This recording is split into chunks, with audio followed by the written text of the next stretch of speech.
Haven't got it. Yeah, it's in there. You'll see it. Good evening, everybody. I'd like That's to there. That's call the to vote order in there. the study session for Monday, September 26th. All board directors are present with the exception of Director Ruel, who will be joining us shortly. And now I will turn it over to Dr. Thomas for our purpose and agenda this evening. Thank you, Chair Nelson, Board Directors, Community. Yes, tonight for our board work session, our purpose is to bring information to the board at a much more detailed level, allowing us to have a deeper conversation, allowing you all to ask questions, provide feedback, and kind of push on, conversations that we are having as a leadership team, so that you all have the information at your disposal to lead the most effectively in your governance role.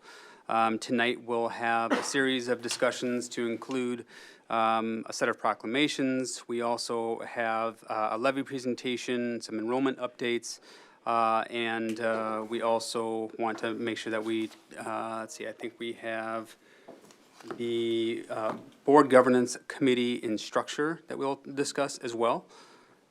And I believe that covers us all for this evening, sorry. So with that, I'll turn it back to you, Chair Nelson. Okay, thank you. As we do at every board study session, we take a look at the three-year, at the plan that we use for our agenda and working document. This evening, under our role for district policy, we will be discussing, I think we only have one policy on this evening and then some extended discussion. Under operational oversight, we will have our audit review, our enrollment update, our levy presentation, and class size update, and several proclamations that we will be sharing this evening. So at this time, we will start with oversight and operations, and I'll turn it back to Dr. Thomas. Thank you, Chair Nelson. So tonight, we have our preliminary audit review, and with that, I'll have Ms. Frederickson walk us through some of the initial findings. Thank you, Dr. Thomas. Chair Nelson, directors. We were hoping that MMKR would have their management letter and presentation ready for tonight. They are not quite there yet.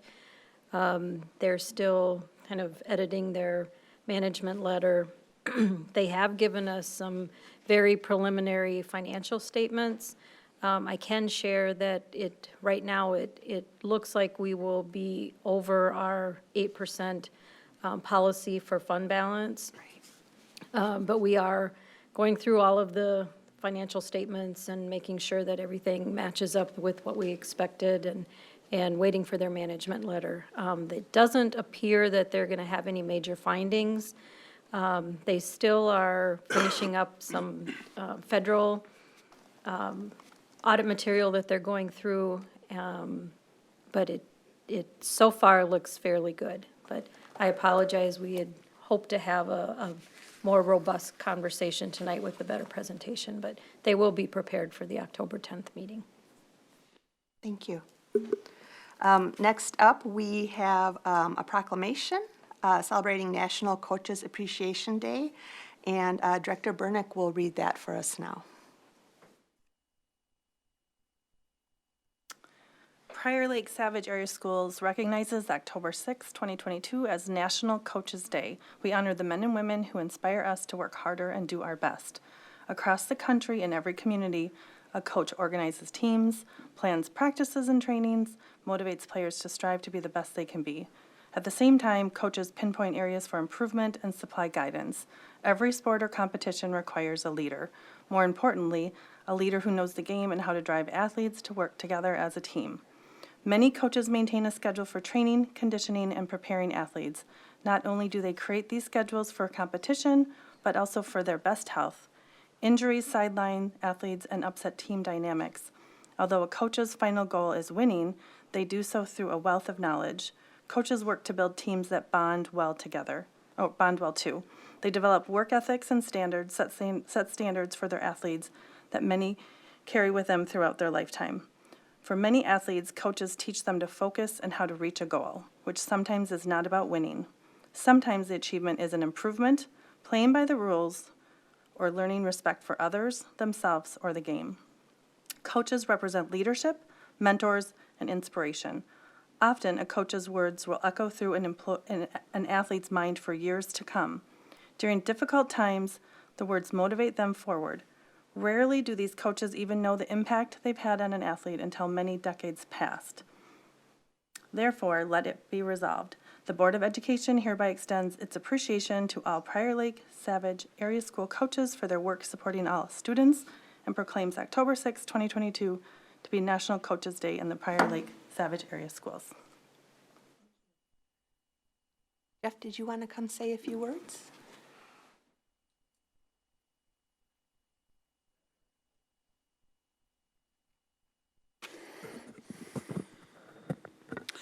Good evening. Thank you to everyone for taking the time and energy to recognize all of our coaches, advisors, and staff members within the activities department here today. I work with an outstanding group of people. The amount of time, dedication, commitment, passion, and energy that our coaches and advisors put into their co-curricular activities is truly amazing. We have well over 100 individuals who serve in these roles. And it has been shown that a coach and/or advisor has as much, if not even more of an impact on the growth and development of students than even their parents. In education-based athletics and activities, our coaches and advisors are constantly asked to look at their purpose, their why for what they do. Winning is always one of our goals, but it's not why we coach and lead these activities. Rather, the work is about cultivating and developing outstanding human beings through an understanding of teamwork, accountability, knowing it's okay to fail, and displaying compassion, respect, and love for those around you. It's about building relationships that are authentic, honest, and lasting. Our coaches and advisors do not do this work for their pay. If you ever figured out their hourly rate, it's really not that much. But rather, they do it for the passion they have for the sport and activity and the love that they have for those students on whom they make such a large impact and difference. We are extremely lucky and honored to be able to have such outstanding individuals leading our students in these various roles, and I want to say thank you to all of them for the difference that they make in so many lives. Thank you. Thank you for those words. Okay, we have another proclamation tonight to celebrate Arts, Athletics, and Activities Staff Appreciation Week. Director Velasquez will be reading this one for us. Prior Lake Savage Area Schools recognizes October 3rd through the 7th, 2022 as Arts, Athletics, and Activities Staff Appreciation Week. Arts, Athletics, and Activities staff provide extracurricular support to our more than 8,700 Prior Lake Savage Area School students. This week, we celebrate our thanks and gratitude for these essential staff. Whereas National Coaches Day is being celebrated on October 6, 2022. Whereas Arts, Athletics, and Activities staff provide support, learning, and development to students outside of the traditional classroom.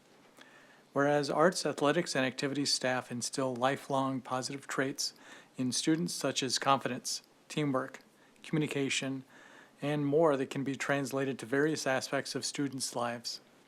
Therefore, let it be resolved, the Board of Education hereby extends its appreciation to all Prior Lake Savage Area Schools Arts, Athletics, and Activities staff for supporting the extracurricular activities and education of our students and declares October 3rd through the 7th, 2022 to be Arts, Athletics, and Activities Staff Appreciation Week in Prior Lake Savage Area Schools.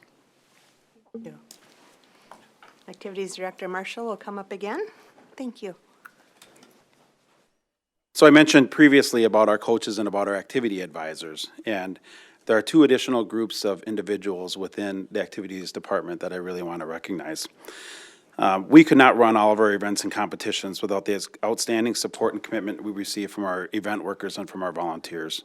We have well over 50 individuals from throughout the district who have given up countless nights and weekends to help support and manage our events. They are often the unsung heroes in making sure all of our events run smoothly, and I want to thank all of them for their continued support and dedication. Lastly, and this is why I had to write this down for fear of tearing up, which I still might do, I need to recognize and thank the amazing individuals who actually work in the activities office with me on a day-to-day basis. Heather Pearson, Nancy Tice, Beth Fuller, and Jane Jolitz, who recently moved on after about 15 years in the activities office, are truly unbelievable in what they do. Their ability to multitask, create relationships with students and staff members, keep the office organized and running efficiently, work with all parents and individuals who come in on a daily basis, and keep me in line with continuing to teach me new things every day is truly remarkable. I cannot ask for a better staff, and they are one of the main reasons why every morning I get up and I look forward to coming into work each and every day. All four of them are more than just coworkers. We make up our own team based on our friendship and bond that we have with each other as true colleagues and friends. Thank you to the Activities Office staff for your amazing work commitment, dedication, and love that you show to the entire PLSAS community. Thank you. Thank you.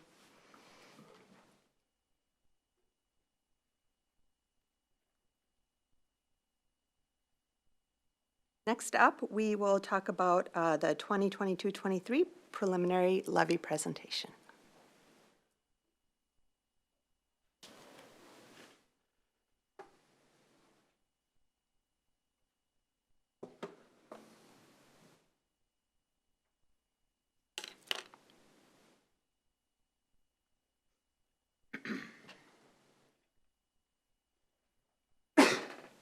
Bless you.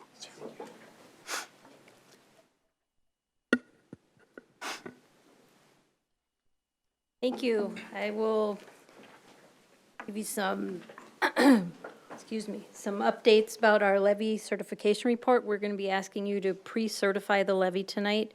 It just means that you're agreeing to the dollar amount for now. It'll be finalized in December, and you'll have a chance to look at it again and vote on it.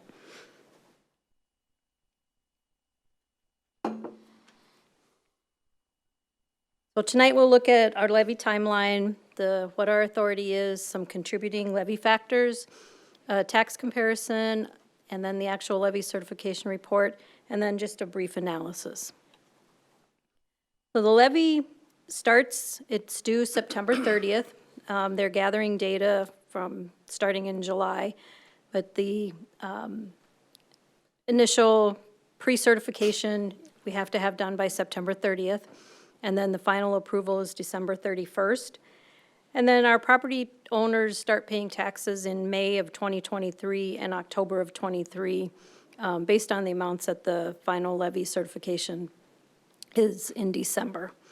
And then the school districts will get those tax revenue dollars in 2023 for the 2023 or 23-24 school year.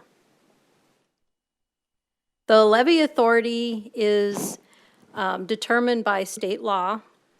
The Department of Education calculates every district's limitation for what they can actually levy for.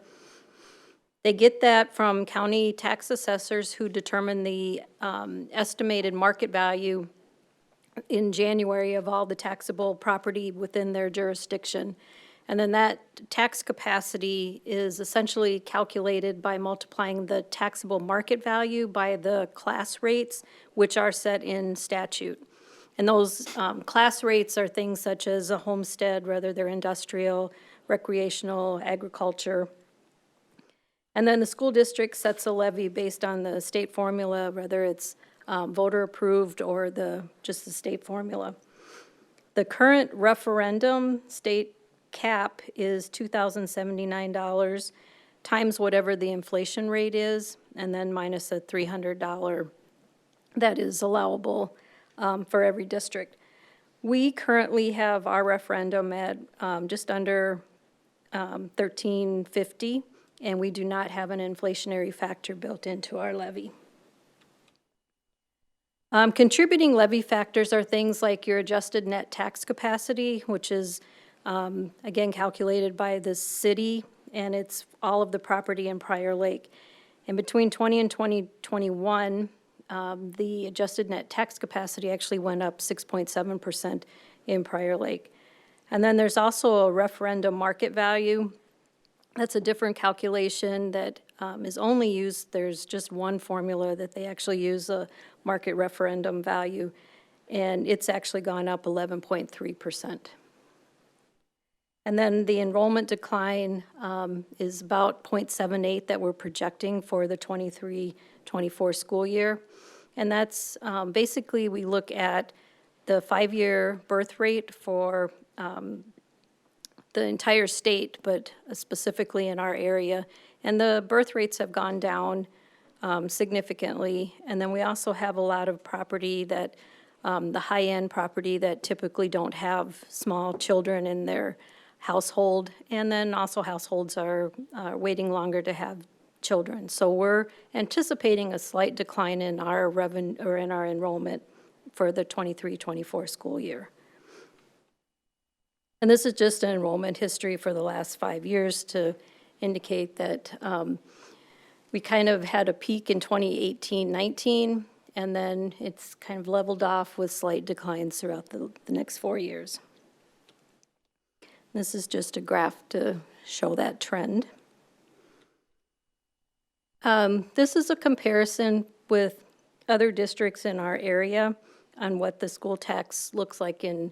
You can see we're kind of right in the middle of that. We're not the highest, we're not the lowest, we're just kind of right in the middle.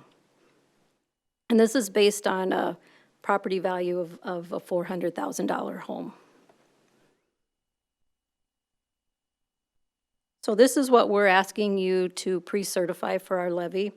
This is the general fund. We are asking for a 0.75% increase. There is some reductions in our total amounts, specifically for the leased space levy. When we we have to enter data into the levy certification system, so you estimate what you're going to be paying for your lease levy, and this is specifically for min caps. So we enter how much our lease contract is projected to be, and then you have to put in the next year the actual amount that you paid, and if there's a difference, they either increase or decrease your levy. And in this case, they're decreasing it slightly because we didn't pay as much as we initially thought we were going to. The abatement shows quite a significant percent increase, although it's not a big dollar amount. Abatements are a break on property taxes that the county uses as an incentive for real estate development. So they may be temporary, they may be permanent, but we don't really have any say in the amount that they have for abatement. So we just keep track of what the amount is every year. And then the reemployment insurance levy, again, you estimate how much you're going to be spending on unemployment, and then you enter the following year, and then they adjust it if it's either up or down. And in this case, we overestimated what we'd be spending. So the general fund will increase by 0.75%. If we look at the other two funds, our community service fund is actually going to increase almost 7.5%. And a lot of that is due to the school age care dollars.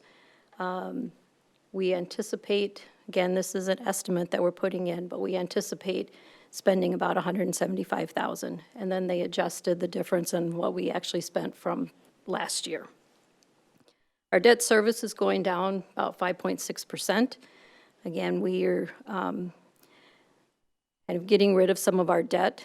We're paying off the older ones and then refinancing, so our principal and interest payments are lower. So we have less in our debt service. And this just kind of shows the percentage of the property tax, where it comes from. Our district has about half of our levy is voter approved. And that's fairly consistent with other districts. I looked at Burnsville, and they're about 53%. Lakeville's about 59%. Farmington is 68%. Rosemont, Apple Valley, Egan's about 62%. And Shakopee has 73%. So we're kind of on the lower side from some of our surrounding districts. And I will entertain any questions that you may have. This will be coming forward for a vote when we open the business meeting at the end this evening, but at this time, are there comments and questions for Tammy? And we will be asking you to certify the max. Okay, thank you. Mary? I have two questions. First of all, if we don't certify the max, can we go up from there, or is that the limit? That's the limit. That's what I thought. Again, the state sets the tax limits, and then MDE calculates how much we can levy for. So you can only levy the max. You can levy less, but you have to specifically say which levies you're not going to certify the max on, and then they'll be adjusted accordingly. And then my second one was one that I already positioned over email, and that's, what could potentially change between now and December that would change the overall levy that we approve in December? Most of it is, since it's driven on the adjusted net tax capacity, if the county gets more revenue than they anticipated, that could adjust it. It's highly unlikely, but it's possible. If we have a significant increase or decrease in enrollment, we might want to look at whether we want to recalculate that. And it'll be adjusted in the following year, but if it's significant, we might want to just look at it for the current or for the next year. So those are the two main things. There could be formula adjustments in the legislature should they happen to have a special session. I don't anticipate that happening either, but it's always a remote possibility. Thank you. Other comments or questions? Cece? I know we talked today a little bit. I had some questions, and you highlighted a couple of them, so I appreciate that.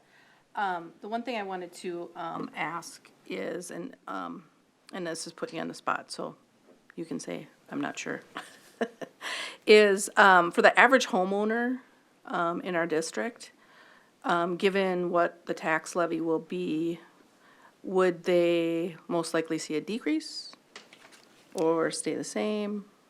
Or, I don't think we're going to see an increase given these numbers, but. Yeah, and because we're only increasing our levy of 0.75%, they'll see a very minor increase. It won't be significant at all, but there will be, a slight difference. I know the biggest change will be in the city and county taxes. So ours is quite small compared to what some of the city tax is going to look like. Thank you. Anybody else? Jonathan? More just an observation, speaking of the taxes, as Stacy brought up. I just, out of curiosity, went back and looked at my own.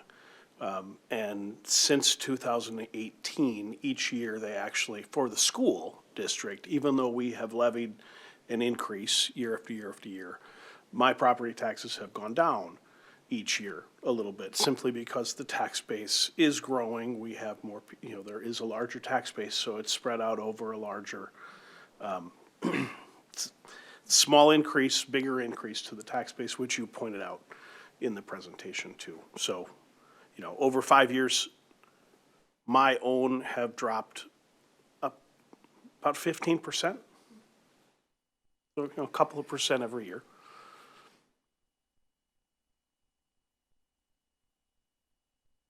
Anything else? I disagree with Jonathan. I did the same thing. I just wanted to go look back and see what I actually pay for a school versus city and county. It's an interesting way to look at it. Chair Nelson, if I may, Please. both of you are bringing up, I think, a really good point, and that is, as we as a district look at what's within our sphere of control and influence to better the outcomes for our students, we do need to look holistically. And so I have been having conversations, with our cities as well, trying to understand, what their truth in taxation is and what does that mean for our district impact on our families. There are things that I think are important to us as a district that we would want to make sure that, our community, if they have an interest, would support moving forward as well. But looking at the total package, that is the end user, our residents. And so though we might be small, we're looking at that totality. So we're beginning to have conversations with the cities respectfully to understand, where they're going. That will help our future conversations with the board, should we ever have an interest to entertain any types, of levies in the future as well. Safety, security, operational, et cetera. So. All right, thank you so much for the presentation. And Are you staying in place for the next item, our 2022-23 enrollment update? Oh, sorry, go ahead. I should pass to you to No, pass. no, that's totally fine. I was thinking a different agenda item. I'm pulling mine back up here. So these numbers are actually hot off the press this afternoon. So we were looking at enrollment. As of this afternoon, we had budgeted for this year about 8,878 students. As of this afternoon, we're at 8,645. So it's 233 less than what we budgeted. For kind of context, our actual for 21-22 was 8,767. So we're a little over 100 less than what we actually were for next year. The biggest drop actually is in high school. We lost about 100, or we're down 103 students from what we projected for this year. Middle school, we're down about 74, and elementary, about 56. The biggest drop in elementary is at 5th grade. And there's actually increases at 1st and 3rd.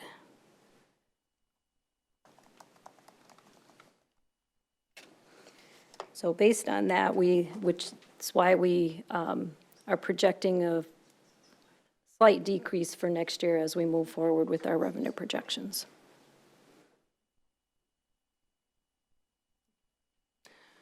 Comments or questions? Tammy, that seems kind of, if you follow the cohorts through the years, that seems pretty predictable.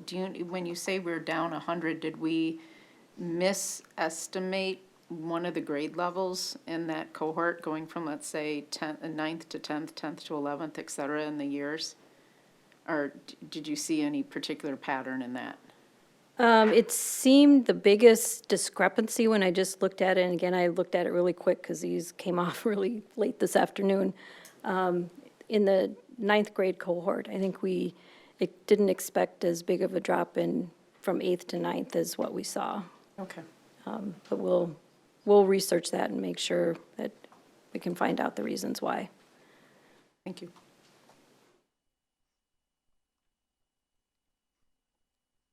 Anybody else? Thank you. Next, we have our class size and staffing report. Dr. Thomas? Yes, and we'll have our interim executive director, Ms. Herman, come forward and kind of looking at the aggregate numbers that Ms. Frederickson presented. We'll kind of look at some class level data as well this evening to see, particularly at our elementary, where things are shaping up as we come to October count.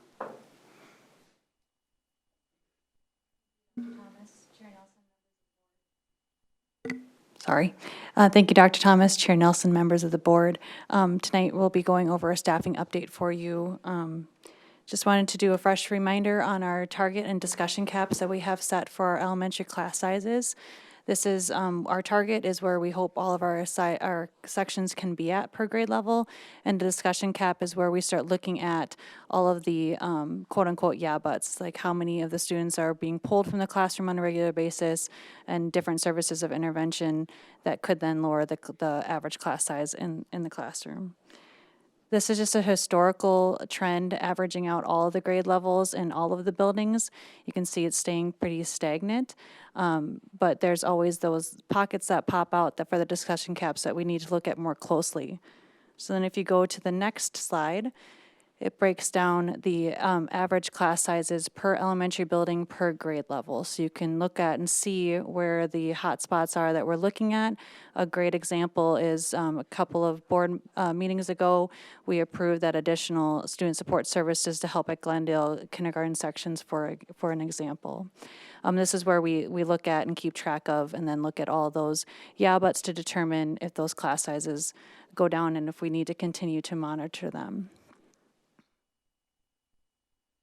And just an overall staffing, as everyone's aware of the national staffing crisis that we're going through, this school district is no exception to that.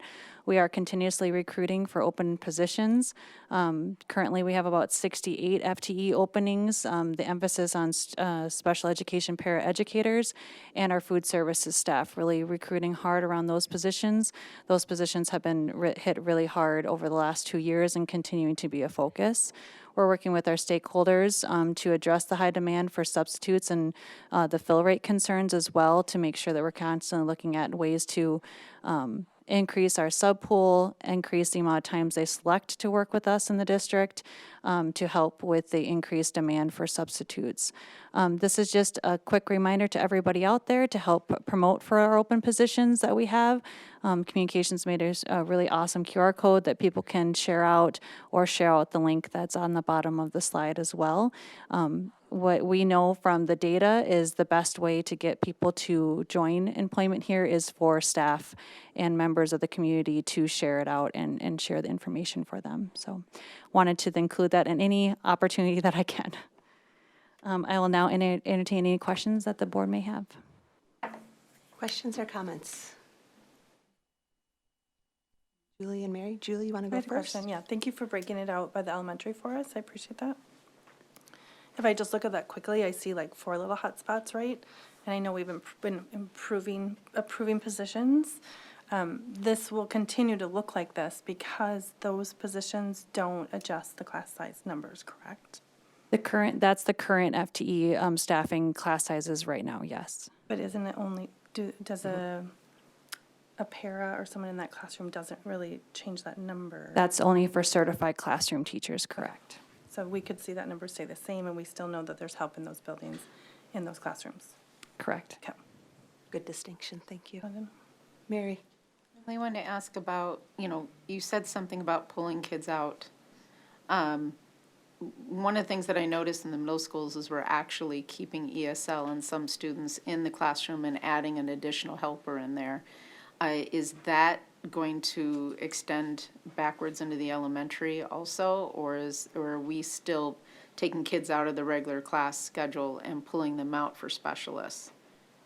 That's a great question. It's my understanding that it can be both ways, and I'd have to look into deeper based off of the student needs, whether they're a setting 1, 2, or 3 and center-based. So that's a great question. I'd need to break down further.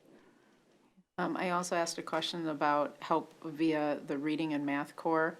I know we talked about that, and I sent in an email. Unfortunately, I was at work, so I didn't get a chance to read any response.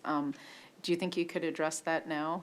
Yeah, of course. That's a great question. We have moved forward with the math at the middle school level, with reading core and the reading at the elementary school level. We have secured at some of our sites, but not all of our sites yet. So we are working on that. Okay. Thank you. Thank you. Other comments and questions? All right, I'll just- Jonathan, go yeah, ahead. Real quick, look left. I know, I'm looking. It's only been a couple of weeks, but can you speak to substitute challenges relative to the past 2 years? Is that same, worse, better? I know during the pandemic, it was crisis. Would we still use that word, or is it? I don't know if I'd use the word crisis. That's a great question. I think that anytime we're short a sub, it definitely creates that crisis for that classroom. Yeah. So district-wide, we are seeing an increase in our fill rate with our certified substitutes in comparison to last year. For our non-certified, we're still struggling with our fill rates being lower than we would hope. And I think our ultimate goal is constantly to have 100%. So we will continuously be working on that till we get closer and closer. But we have seen slight improvement in our certified substitute staffing fill rate. And dovetailing on that, how about just our absence rate with staff? Is it similar level? Are people showing up to work? That's a great question as well. I think that we're seeing an increase over the first couple of weeks in comparison to the first week of school, which is pretty common, pretty normal for any school year. And our numbers are very close to matching the amount of absences that we had the last 2 years. So we are still seeing a high demand for We're still seeing substitutes a as high well. demand for subs. Okay. I got a question too. Yep, Stacy. Emily, can you just refresh my memory? We hired permanent subs We have daily building subs, Daily yes. billing subs, sorry, wrong words. How many do we have again at those levels? I mean, At the previous board meeting, we approved an additional one, so each elementary school now has their own. Okay. Each middle school now has their own, and the high school now has two in addition to their classroom monitors. And we are working to fill those positions. Not all of them have been filled yet. okay. I knew he had increased it, I couldn't remember to what level, so, okay, but they're not all filled yet. Not yet. The hope is that once they are filled, that will help alleviate and it provide some consistency throughout the buildings as well. And so we're still working to hire all of those positions. Okay. We're not at the level, I mean, I don't know, if principals having to go into the classrooms on, I mean, I know during COVID and that kind of stuff, that was like a daily occurrence. Is that, for the most part, abated at this point? For the most part, that's not the case. There are some schools with some specialized programming where we've had to bring in some additional support, principals, central office staff as well, as we kind of level out, particularly in some of our special ed site-based, center-based programs. I think that's where we've seen the most challenges. But outside of that, no, we're not seeing principals being pulled on a regular basis at all. All right, and I'll just make one comment. There's a really super cute recruitment video, so it's really, if no one's checked it out, you should check it out. It's a fun thing to share, so. Yes. That's a great point, and I should have put that in the PowerPoint as well. Communications Department did an amazing job. I was very grateful for their partnership on that. Question regarding certified staff, because I know service and non-certified, I mean, it sounds like it's a matter of the pool, like there aren't enough people applying. With certified staff, are there, is our biggest constraint in terms of people applying, or is it more the fact that we have 5.5 human resource professionals available? I'm sorry, to clarify the question, are you referring to substitutes or certified positions? Certified positions. Certified positions, I think we're doing pretty decent overall filling them, except for some hard-to-place areas that we've always struggled in. And the daily billing subs is definitely additional struggle because of the national staffing crisis. There's just a lot of options out there for people. So we're competing in a very competitive pool for a very limited amount of folks that are willing to be a daily billing sub. But I think overall, for the most part, our certified positions are filling up except for the hard-to-place areas, which is pretty common from every school year. And that would include like secondary specific licensure areas, dual licensure areas, and special education. So the talent pool really depends on the job. Right. Yes, great question. And it's really based on the licensure that's required. Thank you. Thank you.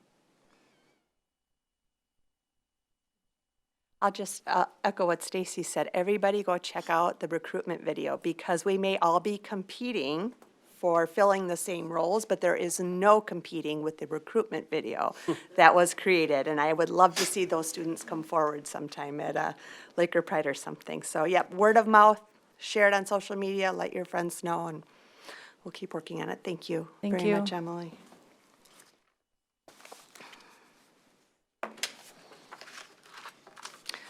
All right, next up, we have a proclamation celebrating Human Resources Appreciation Week, and I will be reading this one this evening. Prior Lake Savage Area Schools recognizes September 26th through 30th, 2022 as Human Resources Appreciation Week. Our human resources staff play an essential role in the success of our students by recruiting and retraining a high-quality staff. This week, we celebrate our thanks and gratitude for these crucial staff. So whereas National Human Resource Professional Day was celebrated on September 26, 2022, and whereas Prior Lake Savage Area Schools has 5.5 human resources staff, whereas human resources staff support our more than 1,300 Prior Lake Savage Area Schools staff through handling benefits, contracts, employee wellness, professional growth, and additional services. And whereas human resources staff work to support the selection and retention of high-quality workforce so we can fulfill the mission of our district and the success of our students. Therefore, let it be resolved. The Board of Education hereby extends its appreciation to all Prior Lake Savage Area Schools human resources staff for their work supporting all employees and ultimately the education needs of our students, and proclaim September 26th through 30th, 2022 to be Human Resources Appreciation Week in Prior Lake Savage Area Schools. And Emily, would you like to say a few words? I would love to say some words, and as Director Marshall said, I will try my best to not get too emotional. I will definitely say that I have been very blessed over my career to work with some absolutely amazing people, but nobody can compare to this team. Jana, Cheryl, Terry, and Deb work constantly to support all of our employees to the best of their ability in their entire life cycle, and I have never met a more caring, dedicated group of individuals and how hard they work on a daily basis to support all of our employees in very sensitive situations and work very, very difficult and very creative opportunities for our employees on a very regular basis. So I would just like to extend my appreciation to the board for appreciating them as well, because it goes a long ways, and I'm very excited for the recognition of the team because they're absolutely amazing. So thank you. Thank you very much. All right, next up is our proclamation on Payroll Staff Appreciation Week. Would you be willing to read Yep. that? Yeah. This is a very small but mighty group here. Prior Lake Savage Area Schools recognizes September 26th through the 30th, 2022 as Payroll Staff Appreciation Week. Our payroll staff play a key role in managing the salaries and wages of our more than 1,300 staff. This week, we celebrate our thanks and gratitude for these essential staff. Whereas the Prior Lake Savage Area Schools has 2 full-time payroll staff with a combined 30 years of payroll experience. Whereas payroll staff support Prior Lake Savage Area Schools staff through ensuring proper paychecks, including the management of over 11,000 retirement and voluntary deductions. Whereas payroll staff manage 80% of the district's general fund budget, which amounts to $95 million payroll budget for the fiscal year 22-23. Therefore, let it be resolved, the Board of Education hereby extends its appreciation to all Prior Lake Savage Area Schools payroll staff for their work supporting all employees and ultimately the success of our students, and proclaims September 26th through the 30th, 2022 to be Payroll Staff Appreciation Week in Prior Lake Savage Area Schools. Thank you. Dr. Frederickson, would you like to say a few words? Yes, thank you. So I want to thank Rachel Hockford and Chris Gerald for all the work that they do to process payroll every month. While I've only been here almost 3 months now, they have been amazing. I always found them to be very, very helpful. They show tremendous patience and are always willing to help staff navigate that very confusing world of payroll, taxes, and deductions. They're meticulous in their record keeping, and they'll research any question that anybody has for them. They're always are striving for perfection, and they double and triple check each other's work before we ever send out a payroll to make sure that it is as accurate as it can possibly be. And I greatly appreciate all of their hard work, and I feel honored to be part of their team.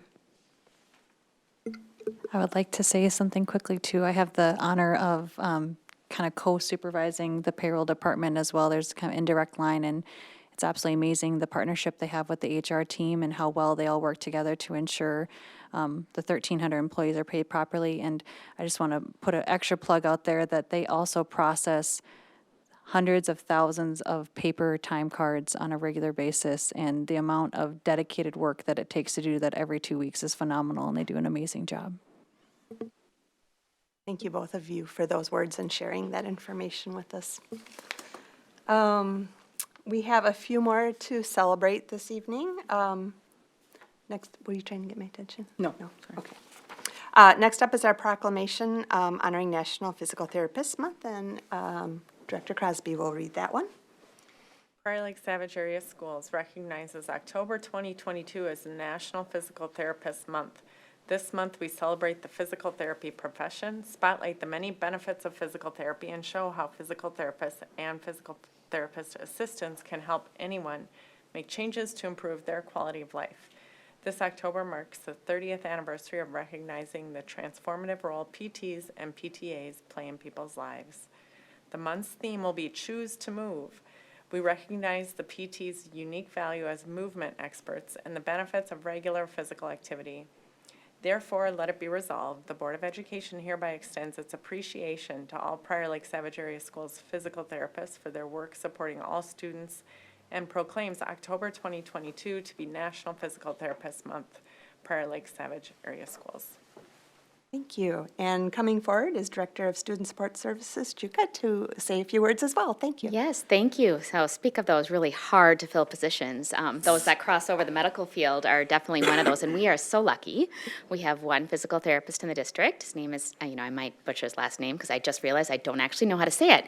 It's Todd Loechler. It's Loechler. Sorry, Todd. Locklear. Locklear. There we go. He's amazing. He serves 50 students in our district, helps them get through any barriers they have in accessing any physical barriers within the school setting. And if they need special movement or special exercises, he helps teach and train the staff to be able to do that. So we're very lucky to have him. So thank you. Thank you very much. All right, and we have next up, Director France will be reading the proclamation for Principal, Assistant Principal, and Dean Appreciation Week. Okay.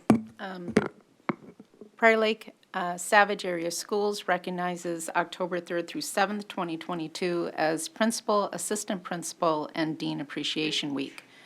Our principals, assistant principals, and deans provide essential support to our more than 8,700 Prior Lake Savage Area Schools students and more than 1,400 employees. This week, we celebrate our thanks and gratitude for these essential leaders. Whereas Prior Lake Savage Area Schools employs 12 principals and 6 assistant principals and 7 deans. Whereas principals, assistant principals, and deans are educational visionaries, instructional leaders to students and staff, community builders, public relations experts, budget analysts, facility managers, special program managers, and are entrusted with the education and development of young people. Whereas principals, assistant principals, and deans provide students with opportunities and guidance to ensure their success and inspire a passion for learning. Whereas principals, assistant principals, and deans work with all stakeholders to foster a sense of community and pride within our schools and district. Whereas principals are continuing the monumental responsibility of ensuring students and staff are remaining safe and healthy in their buildings and answering questions and concerns from parents regarding COVID-19 precautions. Therefore, let it be resolved, the Board of Education hereby extends its appreciation to principals, assistant principals, and deans for supporting the education of our students and proclaims October 3rd through the 7th, 2022, to be Principals, Assistant Principals, and Deans Appreciation Week in Prior Lake Savage Area Schools. Thank you. Dr. Thomas, were you going to address this one? Yeah, thank you. So I don't think words can say enough for any of the employee groups that we're recognizing here through these proclamations, but I really appreciate the board and taking the time to put a stake in the ground around your value set for staff and employees. And our principals, assistant principals, deans, they play a very significant role. We know years ago that John Hattie did research that showed the effect size of change, or impact of change for students, and teachers had a great effect size, greatest effect size. And we also know that the Wallace Foundation has also recently proven along the same levels of validity that principals, assistant principals, and dean, that whole administrative team makes just as much of an impact on our students' lives. And since joining the district here a couple of months ago, I've had numerous occasions to interact with our building principals, assistant principals, and deans. And I'll tell you, we're coming back for the first time in some years, and they have their hands full. But I know that there's a lot of excitement from our school leaders, and they really set the tone for the buildings. And I want to read something that I wrote some years ago. Part of what I like to do is a lot of reflective and ethnographic poetry. It's just what helps me process and decompress. And years ago, I wrote a piece called Answering the Call for our school leaders. And it's something that I want to read to our Prior Lake school leaders as well. Answering the call. You answered the call to lead. No one said it would be easy. Seemingly alone, you ask yourself why. Was it for the power or prestige? Certainly, it is not that which sustains you. Rather, it is the inner strength of servitude that is only derived from witnessing the learning that occurs with students each day. It is clear that you are called to a role with purpose that is beautifully aligned to outcomes far greater than a biweekly paycheck. It is when a student says, "I wish I had a mom or dad like you. I wish I had a friend like you," or "it is only because of you." That is affirmed, "Job well done." Then it is affirmed, "Job well done." You answered the call to lead. No one said it would be easy. Words do not come close to capturing the lived experience of being an educational leader. The multitude of unsolicited demands, the average 14-hour days, the recognition of others' needs over yours is commonplace. So let us recognize the important role you play in shaping the future of tomorrow. Let us uphold you and say, "It is only because of you." Let us pause in your greatness, that as an educational leader, you are changing the world. You answered the call to lead, and no one said it would be easy, and we thank you so much for answering. And for our building leadership teams that we recognize here tonight, we can't say thank you enough. And I know Mr. Glenn back here from Jeffers Pond is here representing many of those folks tonight. And so please share our gratitude for all of our folks in our buildings. Thank you so much. Thank you so much for sharing all of that. Let's have one more this evening. Director Drews will be reading a proclamation honoring Operations Staff Appreciation Week. Operations staff, where would we be without you after the past couple of years? Prior Lake Savage Area Schools recognizes October 3rd to the 7th, 2022 as Operations Staff Appreciation Week. Custodial, grounds, and maintenance staff provide essential support to more than 8,700 Prior Lake Savage Area students, more than 1,300 employees, and to all the community members who visit and use district facilities. Whereas Prior Lake Savage Area Schools has 72 operations staff, whereas operations staff are responsible for the care and maintenance of the district's 1.68 million square feet in 13 buildings and 1 leased space, and for over 323 acres of land. Whereas operations staff provide maintenance, repairs, deliveries, and custodial services for the district's buildings and grounds. Whereas operations staff take pride in providing student, staff, and community members with high-quality, efficient, sustainable, and safe physical environments that positively impact our students' learning experience. Whereas operations staff supports the district's wise stewardship core value by practicing and implementing energy-saving and sustainability initiatives. Whereas operations staff provide clean, safe, and secure facilities and grounds, operate in a resource-efficient and sustainable manner, and provide a high level of customer satisfaction. Therefore, be it resolved, the Board of Education hereby extends, oh gosh, I'm sorry I pushed a button. The Board of Education hereby extends its appreciation to all Prior Lake Savage Area Schools operations staff for supporting the education of our students and staff, and proclaims October 3rd to the 7th Operations Staff Appreciation Week in the Prior Lake Savage Area Schools. Thank you. And at this point, we would invite up Director of Operations and Transportation, Jim Dowell. Good evening, Chair Nelson, School Board, Dr. Thomas. Thank you for your recognition of the operations team. I am very proud of the work this team, the amount of tasks they perform, and the way they perform those tasks. Many times they're asked to perform duties in poor conditions so that staff and students can enjoy the learning day without distraction. I have said this many times, the buildings do not sleep, and the operations staff responds to issues and emergencies, no matter the time or the conditions. I also am proud of the relationships the operations staff develop with all of our buildings and staff, so that requests are not a burden or extra work, but rather an opportunity to serve. Thank you. Thank you so much.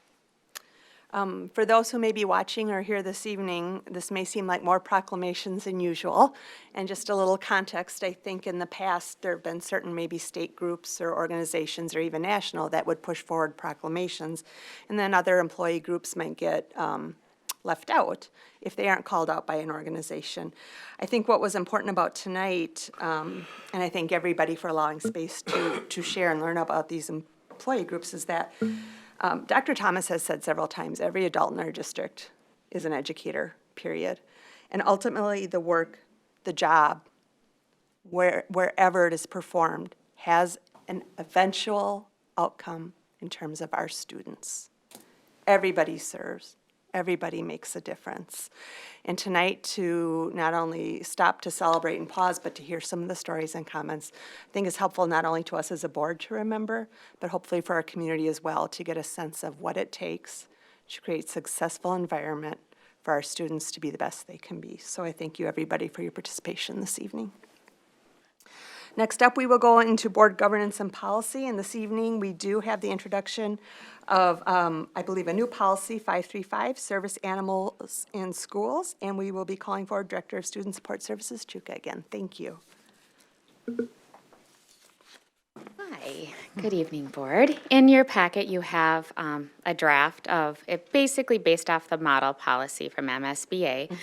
And the reason that we would look to put a service animal policy in place is it just sort of lays out the law of what a service animal is versus a support animal. So there's two different things. A service animal provides a task for someone, where a support animal is perhaps more of an emotional support animal. So that's the biggest difference between the two that's laid out. And then also in there would be like a procedure on how someone would potentially request the use of a service animal here. Are there any questions at all on? Yeah, it was in everybody's packet. Are there comments or questions about this policy? I'm looking left. You can look left. Jonathan? I'm just curious, do we have any students who we are accommodating now? Not that I am aware of. So no, I do So we're not being believe so. proactive. Yep, this is proactive. There's been an increase among districts of requests, particularly, I mean, we can't really deny a service support or a service animal. What we really need to try to be careful of and is those support animals that are potentially there. A service animal is just a dog or a miniature horse. Those are the two possibilities that could be brought in. Any other animal is typically not considered a service animal. Okay, great. Yeah. Mary? So I remember the first conversation I ever had with, I think it was with the Southwest Metro when they were introducing their service animal policy, oh gosh, 6 years ago. You know, and they brought up miniature horses too, and so I've got a multi-pronged question here, but. Okay. You don't house train a horse. You can, actually. So Actually. I anticipated a question on the miniature horse thing, so I did a little digging. So really, ultimately, a miniature horse can be housebroken, and really they're guide animals. And the reason that they became popular at some point is really within that community that needs some support and guiding, because they live 2 or 3 times longer than a dog, and sometimes just the having to go through multiple animals is really hard on people. So that's where it comes. But yes, you actually can house train a miniature horse, which was new learning for me too. Well, actually, dogs have to go to the bathroom, but horses actually have to empty every 3 or 4 hours. Otherwise, even miniature horses, otherwise they can run the risk of colic. So, you know, when you bring in any animal, though, they still have to have bathroom time. So how are we planning to manage that, particularly if the student is disabled? Well, because it specifically states in here that you know, people are not going to go, they can't help them. They've got to be 100% independent. But that's not, you know, for an 8-hour day or whatever, even for an animal, that's not really acceptable all the time. So how are we going to work that? Yep. Well, so every service animal needs a handler that, you know, is able to control that animal, but then also care for that animal to make sure that it gets its food, water, and breaks as it needs. So that would have to be worked into the student's day if the student is the handler, or if there's someone else handling the animal, then that person would have to bring it out, and we'd have to work with Buildings and Grounds on where's the best place to go let that animal out to take care of business and then come back in. But we would definitely just have to work with the student and the team for who that student is supporting to make sure that both child and animal are taken care of. Okay, thank you. And what I've seen before at other schools is that actually a parent or a guardian or somebody like that comes by. And so that's kind of what I'm used to seeing in there, so we don't use staff. And I'm 100% for service animals. It's just that the wording in here is pretty strict about the handler being the individual, and if the individual is disabled, they obviously cannot take them out. So that's why I was wondering, are we going to modify this to make sure that there is a definition that's extendable for that handler? I to can say that- certainly do some there. rewording Yeah, of because that, actually, sure. is an individual with disability is a service animal in case of an individual is unable to care. The handler means the person who cares for. I just didn't know if there, Yep. you know, if we could have additional language in there saying that somebody could, in other words, if somebody has to come in at a certain time, can they be pre-registered, or and would they need to go through, let's say, our background checks and stuff like that in order to come in, take the animal away from the student, all that? Yep, I think we would have to follow all, you know, typical policy, but I think, you know, if the student isn't able to handle the dog, meaning everything, then that service animal would need to have a handler Okay. that would come in, and so we would follow any process that we have for people who come into the buildings. I just remember when we did this, Enrique, when we did this for the Southwest Metro, we actually added that language back in there to make sure that that was covered. And so when people read the policy, they didn't feel that it was, you know, Requiring staff. exactly, yeah. Well, it sounds like I should visit Southwest Metro's policy and see Yeah, where and that wording is. And what I'm hearing from Director France as well is that, you know, just to make sure that we have a language in our policy that delineates staff as not the handler. Yep. You know? And obviously, if there's an emergency situation, you know, like any staff, it's all hands on decks, but we don't want the expectation that staff become the handlers. Right, and I'd also Absolutely. like to see that this be a little bit more inviting to those people who have service animals, because right now the definition of handlers, it's strict, it's good, but there isn't really a, hey, we understand that somebody who has this may have a disability, therefore we want to create that environment to allow somebody to come in to help with the animal, that sort of thing. Absolutely, thank you. And I feel like some of that wording is in there. Maybe it's just the way that it's presented for that welcoming nature. I just want to make sure that we have full board direction to go ahead and make some revisions on this. Are we all comfortable with looking at that wording? Thumbs up? Yeah, I like the idea of reviewing what South Metro did. I mean, just, we're creating a new policy, no reason we can't see what other options are out there. I think that makes perfect sense. That'd be my thought. Good. Everybody else? Good? All right. All right, Thank you for that. thank you. All right, there are no first and second readings at this time. However, I'm going to turn it over to Superintendent Thomas for some discussion about board committees as a whole and how that might be represented in our policy. Thank you, Chair Nelson, Board Directors. Yeah, one of the things that we've been talking about as a leadership team is to ensure that we are being as transparent and as engaging with our community as we possibly can.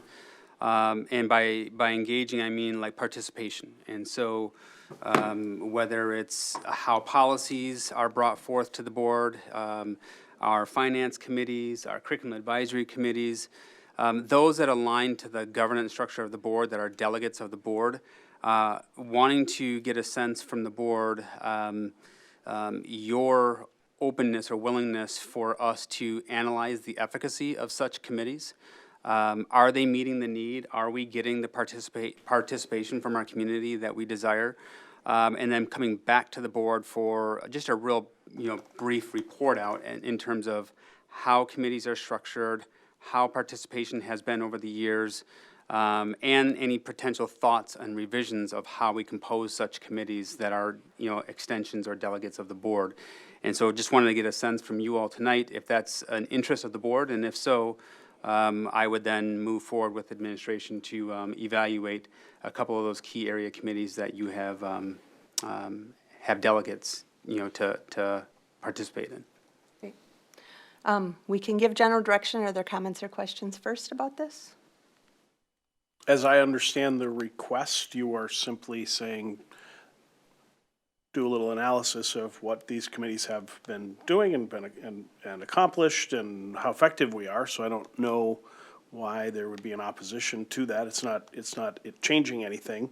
It's an analysis, and I would assume you'd come back with Any recommendations? potentially recommendations for. Absolutely, and I'll changes. just use one that I think I've been fairly open about, and that is like a policy committee and how policy is made for the district. That clearly sits within the board purview. I also know that policy is something that everyone in the community interacts with. And so as the board develops policy, how are we going to engage our community around the input of such policies, so that when they're coming back to the board, they are truly representation of our community. And that's just one example. And so we would analyze some of those functions and how it's currently being done, and then come back to the board for a report, and then any potential, as Director Drews mentioned, any potential recommendations that we would offer for your consideration for change or modification would be presented to you at that time. All right, for clarity purposes, I think the preferred signal is thumbs up, so if you could let Dr. Thomas know if we have full support to go ahead and proceed with this. All right, thank you very much. All right, and you are up again then? Sorry. No, take your time. Superintendent Relations. Oh, we don't have anything on this one. Oh, we don't have No, anything on this one. no. Thank you. Okay. Next up is informational items. We don't have anything official. However, I will just share with the community, tomorrow we have another one of our superintendent listening and learning tours. It's a great opportunity to come out in an informal fashion, get to know Dr. Thomas better, bring your questions, bring your comments, your celebrations, your challenges. Tomorrow's is at 9 o'clock, from 9 to 10:30 a.m. at Credit River Hall. And you can get that address on our website, but it is 18985 Meadowview Boulevard in Prior Lake. And then the final one, as of now, is scheduled for October 11th from 1 to 2:30 p.m. at Club Prior in Prior Lake. So I encourage everyone to take an opportunity to come out and sit down in a little less formal environment than a school board meeting and visit with the superintendent. All right. I believe we have no speakers this evening for our open forum. So at this time, we will close the study session, and we will be calling our formal business meeting together for a few business items that do need attention this evening. Are we comfortable just going ahead, board, calling that meeting to order? With the exception of Enrique, who stepped out. Okay, great. So at this time, I will officially call to order the business meeting of September 26th for items as listed in your board packet. Roll call this evening.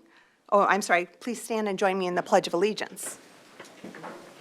I pledge allegiance to the flag of the United States of America and to the republic for which it stands, one nation, under God, indivisible, with liberty and justice for all. All right, roll call this evening. All directors are present. May I have a motion to approve the agenda as listed? So made. By Mary. Do I have a second? Second. By Jonathan. All in favor say aye. Aye. Aye. Opposed? That carries 6-0 at the moment. Next up is business items, and I will turn it back to Dr. Thomas again, if you'd like to direct. Yeah, thank you, Chair Nelson, Board of Directors. Tonight, we had the presentation for the levy certification, preliminary levy certification. There's nothing further that we need to share with you at this time, so we'll open it up to you for any discussion and vote. Right. I know we discussed this earlier. Is there any further comment or questions before I call for a vote this evening? No, I would just I would make a comment that if the public wants to hear the questioning that was done, is to just review the Yep. study session tape, and there'll be questions on Yep. there. Very good. Yep. All of that discussion can be heard earlier. Okay, then I would at this time take a motion to pre-certify the 2022-23 preliminary levy. So made. By Stacy. Do I have a second? Second. By Mary. All in favor, say aye. Aye. Opposed? That carries 7-0 this evening. Thank you. I apologize. Did you want to say anything else about it this evening? Okay. Thank you. I jumped right ahead. Next up, we have the custodial maintenance contract approval. Yeah, thank you, Chair Nelson, Board of Directors. This evening, Executive Director Emily Herman will speak to our custodial maintenance contract approval. This team has been very busy and really engaging our employee groups and with great success. And so tonight, I'll have her walk through the salient changes and features of the new contract. Thank you, Dr. Thomas, Chair Nelson, member of the boards. Bringing forward item 14B with recommendation for the board approval. Executive Director Frederickson and I were able to meet with the custodial group. There was 4 representatives that represented the group of 72 that we heard really great information on tonight as part of the proclamation. It's a very positive meetings that we had with them, very productive. And we're very happy to bring forward proposed adjustments for your approval today. The main highlights involve around adjusting the base salary schedule plus 2% for year 1, and then a 2% increase for year 2, changing the insurance premium language to a dollar amount, adding the VIBA HRA language, an additional of a wellness incentive to help support and promote people to be in attendance, an addition of overnight hour stipend for hours from midnight to 5:30 in the morning, and several formatting and language updates to the contract. The total compounded percentage increase over the base year equates to 6.012%, which is around $269,000. Comments or questions before we bring it forward for a vote? First of all, Emily, thank you. There's a lot of excellent changes in here. I read through the contract and I was very impressed. So hopefully, like you stated, the communication and the relationship with our operations and facility people are going to continue to be good. And I'm very happy with the changes. I'm sure they are too. Thank you. Jonathan? And if you could just clarify, I think for those listening, the compounded percentage increase, so you are saying the 2-year increase is 6%? That's not the first year. Yeah, compounded is essentially the first year and then the second year plus the first year again. Yeah. So when you increase on year 1, you also have to carry that increase into year 2. So compounded, it would be essentially year 1 plus year 1 plus year 2. Thank you for that clarification. Anybody else? Okay. I'll echo thanks to both of you for your work with the team to reach an agreement on the contract. At this time, I would entertain a motion to approve the custodial and maintenance contract approval as included in your packet. So made. By Amy, second by Enrique. All in favor say aye. Aye. Opposed? That carries 7-0 this evening. Thank you. All right. At this time, I will take a motion to adjourn the business part of the meeting. We will be transitioning to closed meeting at this time, and the meeting will be closed in accordance with open meeting law, Minnesota Statute 13D.03, for the purpose of discussing negotiation strategy. Do I have a motion to adjourn at this time? So made. By Stacy. Second. By Jonathan. All in favor say aye. Aye. Opposed? That carries 7-0. All right, thank you, everybody, for being here.